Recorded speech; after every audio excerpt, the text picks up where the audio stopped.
విష్ణు, ఆ, ఆర్య సినిమాలో గీత పడకపోయినా ఆర్య ఎందుకు ట్రై చేస్తూనే ఉంటాడు?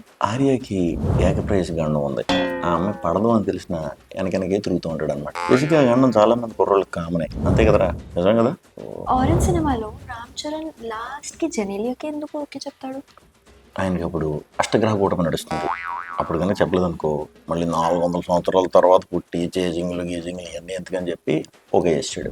నెక్స్ట్ సింగిల్ సినిమాలో శ్రీ విష్ణు పాపం ఎంత లవ్ చేసినా కూడా లాస్ట్ కి ఇద్దరు హీరోయిన్ వదిలేశారు ఎందుకు?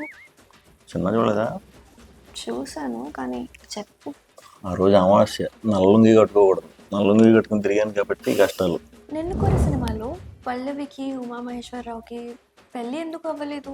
పాపం ట్రూ లవ్ కదా. న్యూమరాలజీ ప్రకారం మనోడి పేరు ఉమా, యుఎంఏ. యుఎంఏ అని కాకుండా యుఎంఏఏ అని పెట్టుంటే గ్యారంటీ కనెక్ట్ అయిపోయారు. 27th ఫెబ్కి వచ్చే విష్ణు విన్యాసంలో విష్ణు తను లవ్ చేసిన అమ్మాయికి వేరే అబ్బాయితో పెళ్లి చేస్తాడా? విష్ణు, నీకు తెలిసిన వాళ్ళల్లో ఎవరినైనా ఒక అబ్బాయినిచ్చి నాకు పెళ్లి చేస్తావా? దాని గురించే కదా మనం 2 గంటల సినిమా తీసాం. నీకు చెప్పేస్తారండి ఇంకన్నీ. ఆ రోజు గ్రహాలన్నీ చాలా క్లీన్గా నీట్గా అలైన్ అయి ఉన్నాయి. సో మీరందరూ కూడా థియేటర్లకు వచ్చేసి ఆ విషయం ఏంటని తెలుసుకుంటారని మనస్ఫూర్తిగా ఆశిస్తున్నాను.